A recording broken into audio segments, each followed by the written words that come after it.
Welcome to A Mile Deep with me, Benjamin Owen, and today we are going a mile deep with Joel Stone from Codebreak.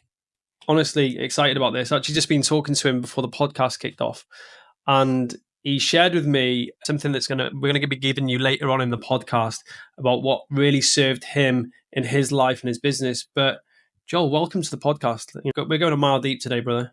Thanks so much for having me. Well, I actually contacted Joel because I put in a group about wanting to go from organic marketing. I've been an organic marketer for pretty much my whole life in the coaching space, Joel. And your name just got mentioned so many times. And so you're obviously good at what you do. And I'm excited to learn about how you created your business and what it has meant for your life and stuff as well. So welcome to the podcast. Nice one. Yeah, let's get going. But tell me, what made you make Codebreak? What made me make Codebreak? So, there's the mile deep answer, and there's the... You want to go deep? Don't give me the shallow stuff. So, Codebreak's not my first business. That makes it sound like I've gone bust. I haven't. I had an interesting upbringing, not entrepreneurial at all, some pretty traumatic stuff going on. And when I got into employed life, although I was a really good, dedicated employee, I just had a hankering for an element of control. I wanted to be the employer, not the employee, and I would literally get anxiety about why aren't my ideas being used by these people, and that's like my early 20s, and it made me feel like really arrogant and sort of a bit of an outcast. Like, this isn't good. You need to do your steps first and learn your trade. And I'd worked in 2 or 3 different jobs in 3 quite different companies and felt the same way each time. I was like, no, my brain fires fast and I'm going A, B, C, D, E and you're still doing A to B. Like, what are we pissing around at? And it was me mental health issues, and started my own design agency called Squeak, which at the time, actually, to be honest, was called Salop Creative, which is a local name for Shropshire. Quickly learnt the error of my ways with that and rebranded as Squeak. Met a really good copywriter who ran an agency called Key 3 Media, and we sort of worked in tandem for a long time, about 7 years. And then it got so convoluted because we shared so many clients that we were like, we need to sort this out, and we merged the 2 businesses to create Codebreak. And then last month I bought him out. So 9 years after that, I bought him out. So that's kind of the quick version. Yeah, just even in my experience, I think managing business partner relationships can be equally difficult, if not more difficult than a marriage, right? I spent more time with him. Yeah. Spent a lot, but it's really weird. So July, I've seen him once for a coffee for an hour. And prior to that, he's the person I spent the most time with in life in the last 9 years. Yeah, so interesting. It's so I totally empathize. And my business partner, Pete, came on the podcast last week, and it's like what I think we both resonated when we talked about this as well, is that navigating a business breakup or change in a conscious way that doesn't involve fighting is actually pretty good. Serves you both, and shared a little bit about how you did that as well. Yeah, exactly that. It's that, like, you and I were talking about how you get through that without kind of stones at each other, and like, it's not about getting down in the dirt. It's about what's best for everybody. I don't think many people manage to pull that off, but so far, touch wood, me and Andy have. I mean, my phone rang just before we started recording, and that was Andy ringing to see how I'm getting on. So it's going to be a good sign. Tell me more about business, and the reason I'm asking is because it sounded like from what you're sharing before, you had this real control and certainty, and even why I came to you was because actually I felt that I didn't have control or certainty when it came to my lead generation, my ads, like the way that people were coming into my business. Is that something that, like, a personal character trait you think that you've really built into the way that you work? It's like you want certainty in the way that leads come into the business. That's why you're world class at what you do. I want more certainty than is healthy in all areas of my life. It's born out of a lot of trauma when I was younger. So when I was born, my uncle committed suicide, and as a result of that, partly because he already expressed some of it, my dad had severe mental health issues. So Dad spent an awful lot of time in and out of hospital whilst I was growing up, and we had a very volatile, somewhat abusive household. And this is like, we're talking the 90s here, so this isn't where everybody talked about mental health and like we all like sat in a circle and chanted in the forest naked. It's not that. Like, it's very much like you can't tell the neighbours. Like, dad's been sectioned, they'll think we're all nutters if you tell them, and like awful, horrible stereotypes. And so I got bullied at school about it. Didn't understand. There was a lot of stigma. My own mental health was quite poor because of it. There was no certainty in our household whatsoever. Like, mum worked 4 jobs at one point to put food on the table for me and my brother. Sometimes we didn't know if mum was coming home because she might be at the hospital with dad. Something bad might have happened. It would be like, and I literally remember I'd do like meatballs out of a tin with rice for my little brother because that's what we could afford and that's what I was capable of cooking at 12 and 13 years old.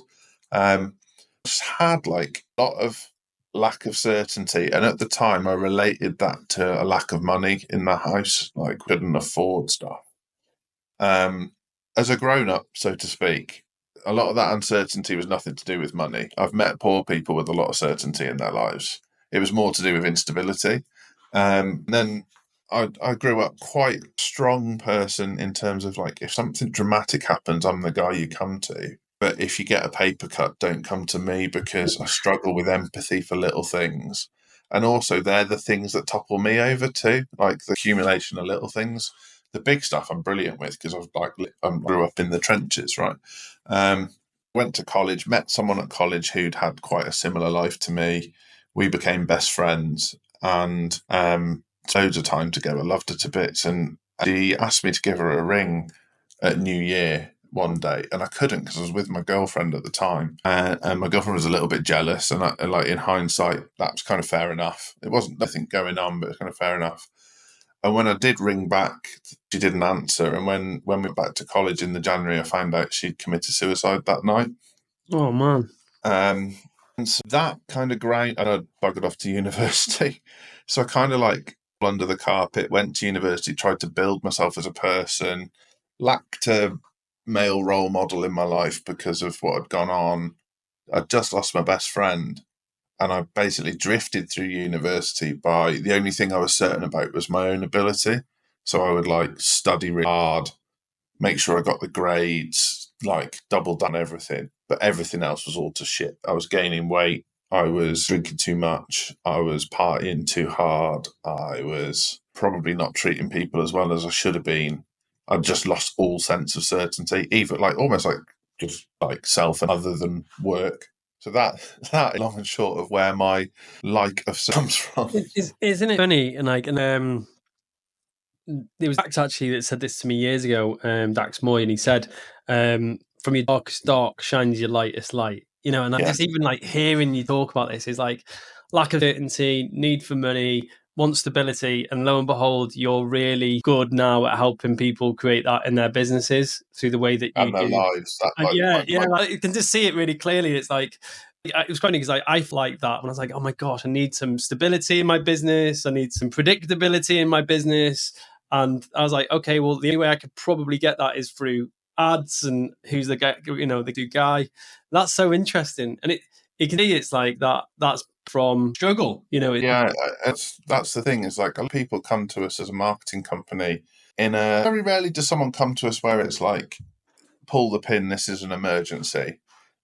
But they do come to us in a real state of uncertainty because they've probably grown their business organically to a place where they're comfortable, but they know that the next stage they're going to have to eat some shit. There's like, right, actually, like, I've got to reinvest in this business. I've probably got to lower my lifestyle a little bit.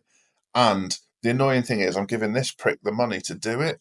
And so it's like, I have to have an awful lot of empathy in that scenario and be like, well, believe me, I've been there. Like, I can help you through this. And it's never going to be as bad as you think.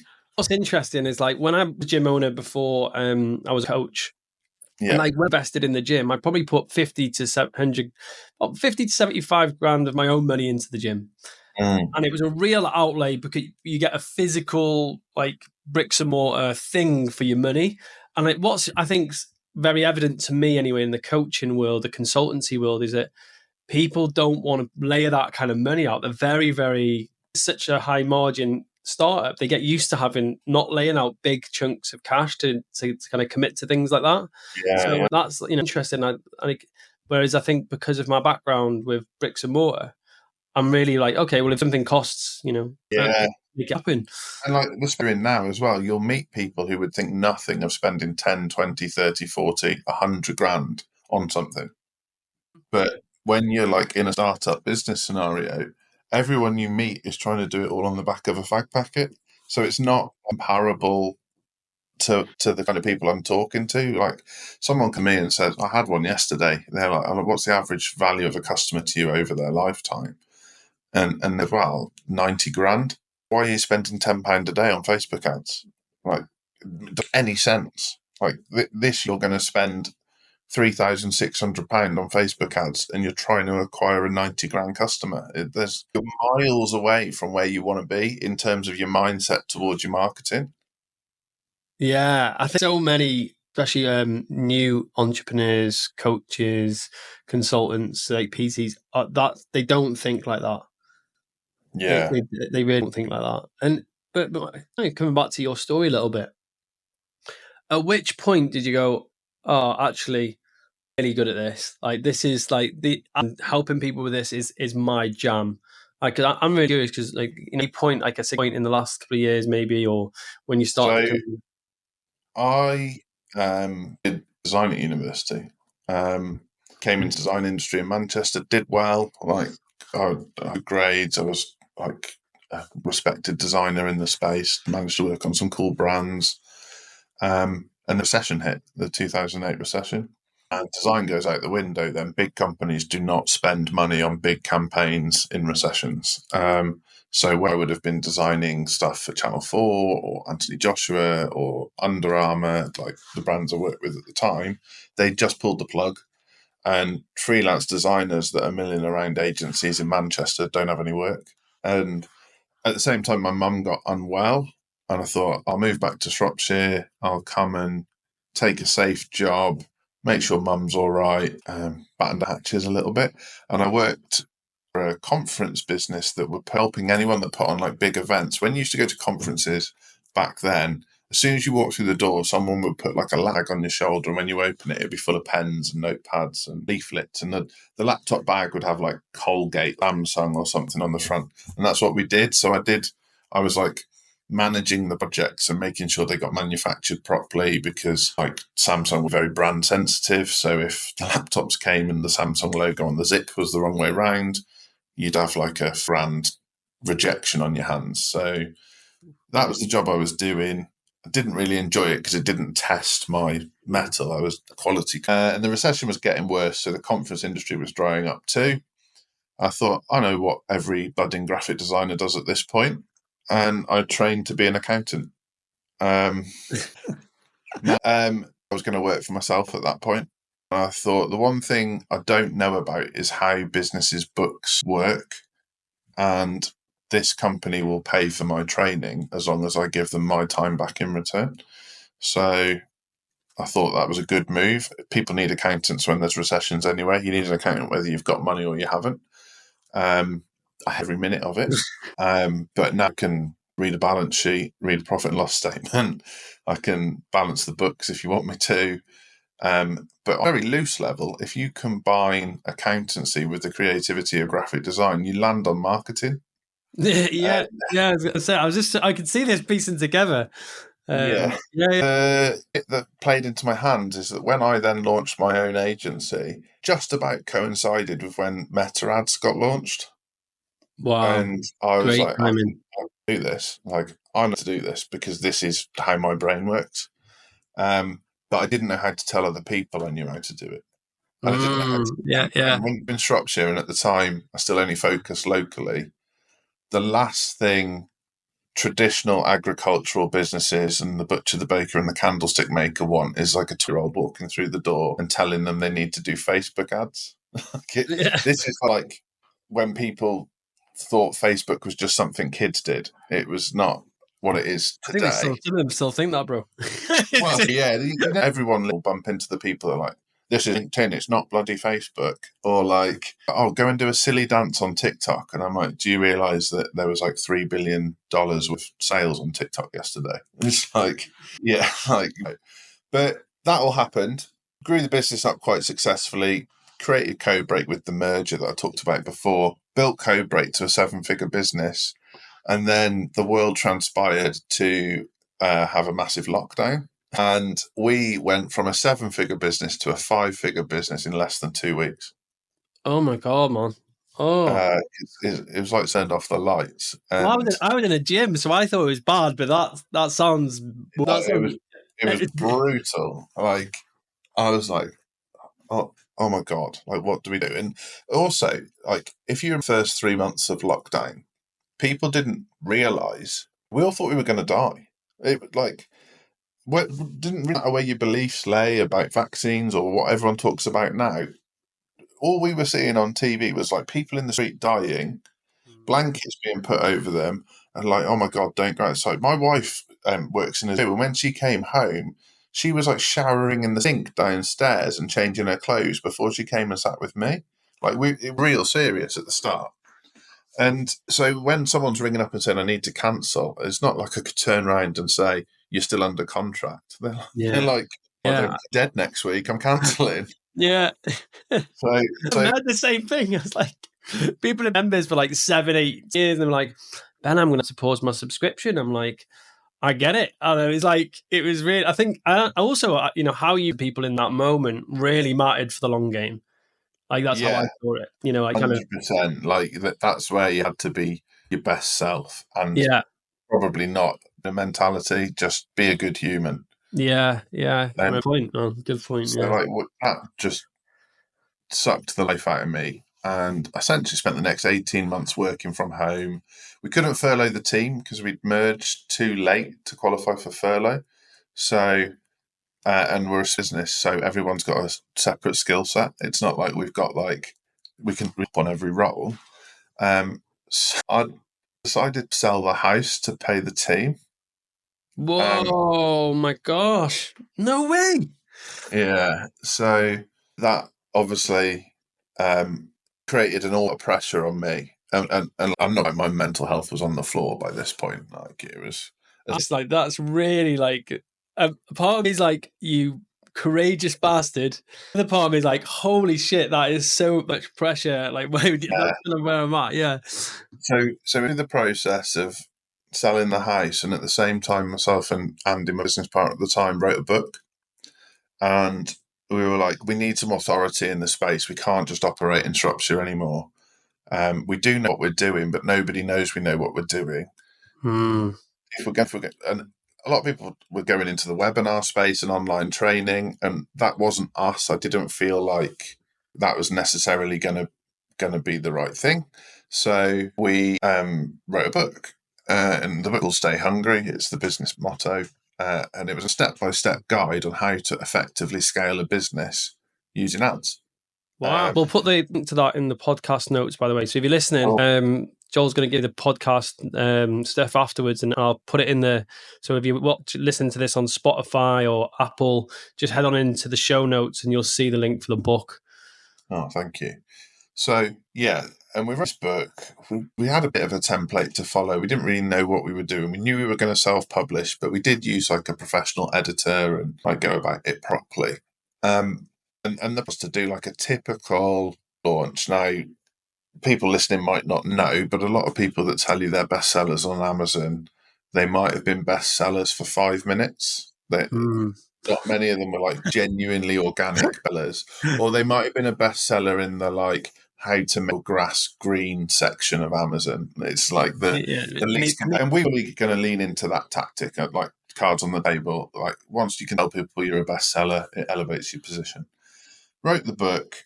It was going out onto Amazon on a Saturday. The launch plan started on the Monday. And then the game was over the next 2 weeks to get as many reviews as we could from as many people as we knew, sell it as cheap as we could, get ourselves to bestseller status in one of the categories, screenshot it, jobs are good.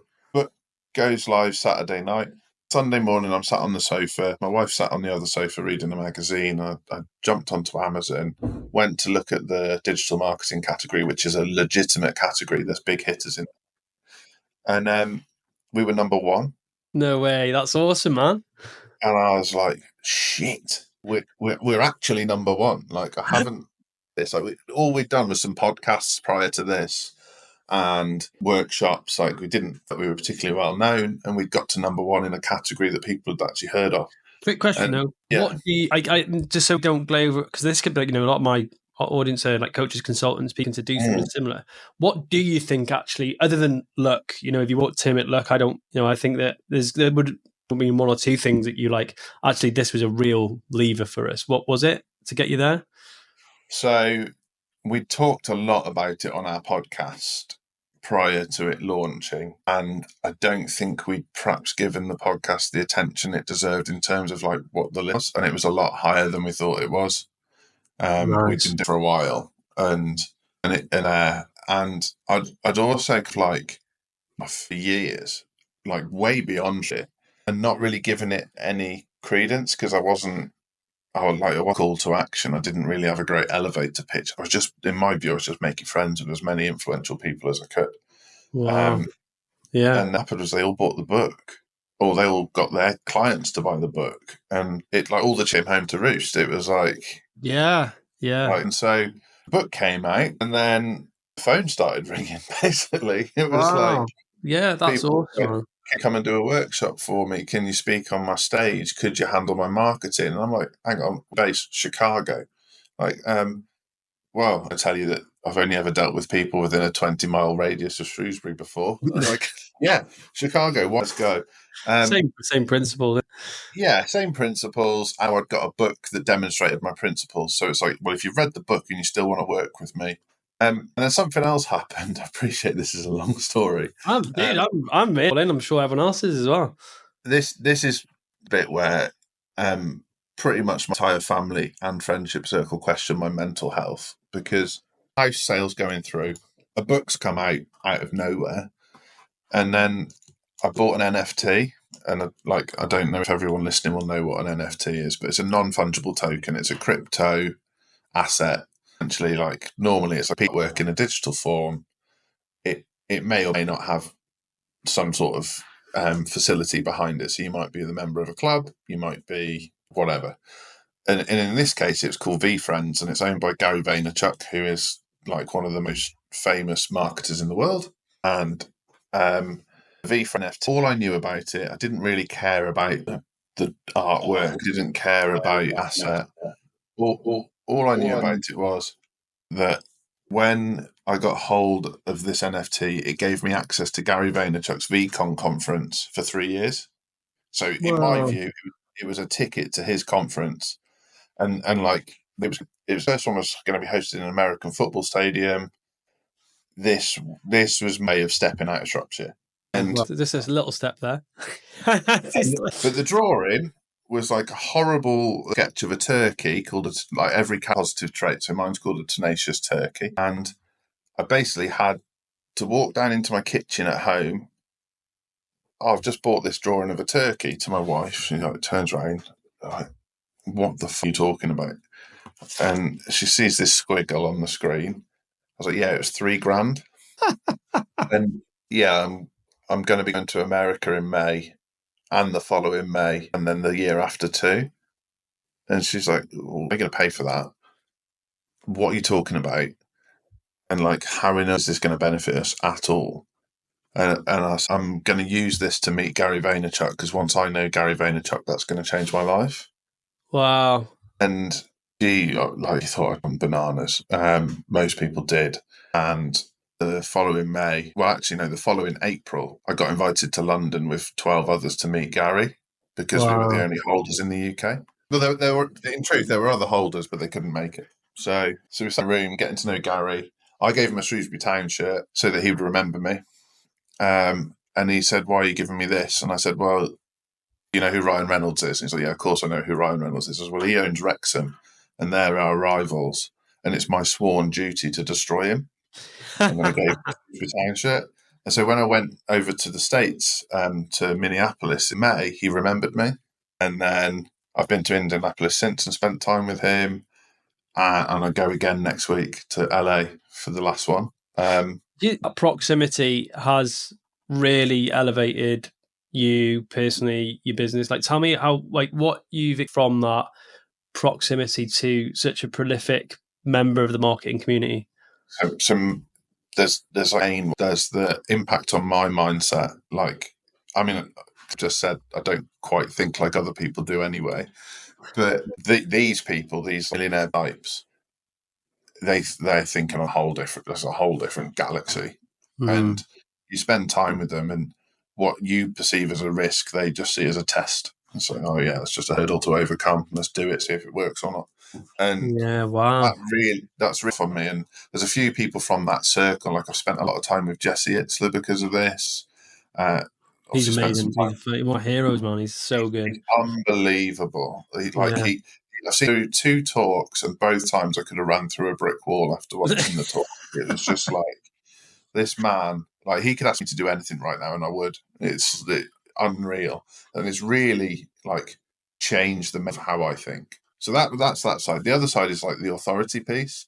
If I do a workshop for a coach, and the slides, there's a picture of me with Gary V. Then there's a picture of me having dinner with Snoop Dogg. Then there's a picture of me on a basketball court with Ice Cube. It's very different to a picture of me sat in a field in Shropshire. I think that's like, whether you think that's a massive difference. Yeah, I get it. Yeah, I think the biggest thing for me, like listening to your story, is that I do spend time around because, like, I have a lady called Hannah, and she was on the podcast, and just the way she just thinks in a whole different way of problems and challenges and stuff like that. Like, even when I watched her, deal with clients and think about things, it's what's the most important thing I think for even people listening in is like you just have to be in their presence for a bit, and you start to see that, and you're like, holy shit, like, yeah. And like even I was speaking to one of my buddies who actually he spends a lot on ads, and he said he went to a similar ads conference years ago, and people were spending what he would spend in 10 years in a day, and he was like, okay, I get it. How do I get to that? And that's where I think proximity is such an important part of your growth as an entrepreneur. And I think, like, for me, I like a heavy British cynicism about me. Like, I'm a dry anyway. and so we see a lot of this, particularly like American entrepreneurs and stuff, and they're banging about how nice they are or how kind they are or how it's important to be a good person. A little bit like, yeah, bollocks. Like scenes, you are ruthless. And so when I met Gary, it was like, is this guy everything he says he is, or is it an incredible piece of branding? And he is what he says he is. He definitely is. I've seen how he behaves. He brought, like, who puts on the world's biggest mega conference and brings their parents on stage? I was like, this is epic. Like, this is, like, his parents are sat there and Snoop Dogg's waiting to come on. Like, what? Like, it's just real. There was like a real sense of integrity. And then obviously spoke to Jesse Itzler. He tells this story about trying to sell people membership to his Jets company he bought all the muffins from a coffee shop so that everyone at this conference had to come to him to get a muffin, and he'd give him a business card for his jet company. And I said, I see in the DMs, I need to meet you at VCon. He was like, I'm on a really tight schedule. Sorry, dude. I was like, if you don't meet me, I'm going to throw muffins at you. And so he agreed to 5 minutes because it was just like knew that I'd paid attention. And so, but it just demonstrated that he was a real kind, nice person. And that was really good for me, was that I don't have to be a bastard to succeed. I can just like get around people doing this stuff for the right reasons. Yeah, and I've actually felt as like I actually really working with people who have got incredible integrity, who are decent people. Like we met through Paul Mort's mastermind. Paul, I was one of Paul's first ever mentoring clients. I've come back to work with him again because he is just, he walks his talk. He is who he says he is, including like the stuff he struggles with, right? Yeah. Like transparent. Like I'm really like what was you work, what you see, what you get. What I'm hearing though, Joel, like really kind of is that you actually, like, your deep journey is going through like people thinking you're weird, different, crazy, but you've actually just trusted your intuition a lot. Like you've actually, I am doing this, buying this NFT, or don't know why, but I just know I need to do it. And I think that's something that the people that I've actually met and worked with as a client, or as I've worked alongside, or the reason that their business or they've grown exponentially is they've just started to listen to these crazy off-piste things that make them grow so quickly, so fast. Yeah. And I would say, like, I've had a couple of moments like that, and they've always come during the biggest moment of tension in my life. So, like, obviously, selling your house, COVID lockdown, So that was actually, can we just make sure we close this loop, right? You sold your house, and so you paid your staff, obviously, and then the business turned around. Like, tell us more about what happened. Yeah. So I bought a smaller house, so I had somewhere to live. It's a nicer house, so, whatever. We preached, so we wrote the book, and then we followed the guide, and we grew the business back up to 7 figures. That's the honest. Yes, isn't it interesting? You just like you followed your own like steps, and like to me, and I don't know what you can speak to this in a second. It's like sometimes like just follow your own shit, man. Like just Yeah. So followed our own advice, and I tell you what, like, I probably have more people doing that than I've ever upset before in business, because everyone thought we'd got big for our boots. We weren't looking after the local people anymore, that we weren't interested in being part of the Shrewsbury community. None of that was true. It's just what they perceived because we put ourselves out there.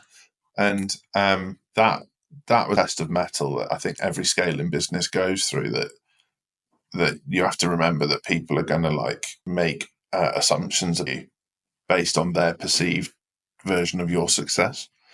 And like, even like, I own the business. Yes, the numbers look good, but like, I'm not like absolutely minted or like completely out of touch with people who can't afford their ads and stuff like that. That couldn't be further from the truth. Most of my money goes back into the business, and so that was a different to be like, okay, I'm doing everything I said I would. I'm having the success I said I would, and yet, to be honest, I'm getting more slack than I've ever had. It's a reverse indicator. It's like a feeling that tells you going in the right way. And I was like, when I left, I had a real following locally, and I moved to Dubai because I wanted to just explore life and have an adventure. And people made their own assumptions about what was going on for me as well. So I can that. What I'm really interested in is, like, you said did accountancy, you've got skill set in ads, and one of the things we talk about before the podcast is I was like, you had something really helpful for people, because I think so many people struggle with how much money to spend when it comes to advertising. I've done organically in my coaching business for so long. I'm like, I didn't have a finger in the air to what I should be allocating. So tell me more about what you created to help people make that first educated step in paid advertising, because I think that'll be really helpful. So when I do live workshops or stage talks, I very often do this maths piece on the screen, and I go like full Rain Man. Like, people can't keep up with what I'm doing. It's a bit tactic. I'm not, it's part of the show. But the night at home, because I'll be talking about like, well, what do you want your turnover to be? What's the average lifetime value of a customer? How many leads do you get? How many inquiries do you get? How many sales do you get? And then from like those 5 numbers, I can figure a lot out. Like, I can figure out your acquisition cost. I can figure out your conversion rates. I can figure out how efficient your business is. I can figure out if you've got a nurture sequence or not, just from those 5 numbers. Wow. And there is like, bloody hell, how's he doing all of this? And it's laid out in front of them to see. And then I go, so just imagine if you could take the cost per lead down by 10%. And they're like, what do you mean? And I'm like, well, if it's 10 quid and we reduce it to 9 quid, what impact would that have on the turnover? And they say, well, I don't know. And so I run the maths again with the lead cost at 9 quid instead of at 10 quid. And obviously they see a significant increase in turnover. And then my mic drop moment is the difference between what they said they wanted and what they could have is like miles bigger number than what my fees are. And wow. I get it. Like, see you later. Run to the back with your credit cards. I don't do that. Like, It's called. Yeah. Rich dad, poor dad. Sign up at the back. So, like, it's not that. And I was like, oh, this is really effective. This converts really well. How do I replicate that exercise so people can do it themselves? Nice. And I was quite complicated spreadsheet, and was like, and made the boxes green that you need to fill in yourself. Yeah. and then just fact who did it, and they still filled it in wrong. Like, you asked me about two, these are people, but when it comes to like looking at this stuff, it's just not what makes them tick. And so the kettle boils, the doorbell goes, whatever, they get distracted. I was like, I need to build this in a smarter way. And so I find a platform that would let me put my spreadsheet in and then use AI to present it in a way that just asks people a really simple question, like, what would you like your turnover to be in the next 12 months? Right, answer that. Once you've answered that, okay, typically, how many inquiries do you convert into sales? Answer that. You answer that. And then, okay, how many leads do you tend to get in a year, of which how many turn into inquiries? Okay, answer that. And you press submit and it churns out all the information you're ever going to need for you. Wow. And that's the tool. And I think there's just not enough marketing experts, gurus, for want of a better phrase, agencies willing to be transparent about the numbers at the front end so that Yeah. you can then plan what you're going to do with your campaign, because they know you're going to hold them accountable by those numbers. Yeah, because even like when we're speaking, like within 2 minutes, I knew the numbers, and I loved that. I was like, okay, this is one, and really refreshing. Just to pause for anyone listening, if you're considering spending in ads and using a method like yours to scale your business, what you can do is if you head on to the show notes, there's a link and you can click. You can join the 10x tribe, which is free. And if you go to this podcast in the section of the courses, and I'll put it in the is you can go and get that calculator. It's free, so they're gonna get it free, Joel. Yeah. They're gonna get it. You can get it for free. Use it. Honestly, like I'm like I didn't, it's gonna be so much. So I'll be using that as soon as I get off this call today. I literally think every business owner should, and it's not like quite clearly that calculator is going to ask you to put your email address in at the end. I'm not like, I'm not hiding that fact. The reality is, it will give you just a real set of eyes on your numbers. If you're already working with an agency, you could take those figures into that agency and be like, why aren't we performing like this? Like, yeah, because I in the past, even so, like I did spawn ads in my fitness business, and I remember we paid a company like $3,000 a month, and then I remember showing another business friend of mine. He's like, "Why are you paying an agency like $3,000? Your ad spend's like 500." He said it should like pay the agency. Like the agency should like 1,500 to tax, and then that you should be spending the rest on ads. And I was like, oh yeah, and I was like that. I didn't get that, but they were more of a design agency, so they're like literally. So yeah, I remember that experience, and like, but I didn't have I didn't understand that at the time, but it was a really important lesson. I was like, right, I should be spending more on my ads than I am on the agency. Yeah, we've got like cards on the table. We've got clients like that now that like our low £1,500 a month, and they just haven't got more than £2,000 a month, but we can't lower our fee. And to be honest, I have to work harder for those clients because I need to squeeze as much out of that £500 as I can to make them get an ROI. Yeah, and they're the trickiest. So it's almost like, look, there is a cost of doing business, and there's certainly a cost of scaling a business. So I think that what you're it's interesting your story though, but what you are actually investing in is certainty and consistency, and actually I think lead flow into your business just breathes life into your business every single month, and when you haven't got lead flow, it's like that's what. We've got a client doing a webinar tonight. He teaches people how to invest in the stock market. We like working with him because he's the only person in that space we've come across that isn't a snake oil salesman. and he must be something wrong with the ads. This was yesterday. I was like, "What do you mean?" He's like, "I've got 400 people signed up for my webinar tomorrow." Like, that's a record. And I was like, "Yeah, there's nothing with your ads. You're just not used to people doing their job properly." Yeah, honestly, I have such a bad experience with agencies, like agencies, ad agencies, all sorts of agencies. I've had so many. I think that someone mentioned this the other day. Is like the trust risk online. Like so many people are being burnt. But I think like even just like how transparent you are, Joel. I think it really is refreshing as hell for me. Like I'm really. I've really conversation, man. I've really like the fact that you went deep and risked your house, man. That's like really inspirational. Not that I would ever do the same. I think that's like that's respect. I'm really do some work with you, and I'd love to, if you've this podcast and you've enjoyed what Joel shared, Feel free to check out his links in the comments. If you want to get the calculator, it's in the 10x Tribe. You can go and use it. It's free, and it'll help you ascertain what you need to be spending in your marketing. And I'm sure we'll have another conversation, my man. I really enjoyed this. Thanks for going on Mild Leap. Thanks for having me. Appreciate you, man. Thank you so much.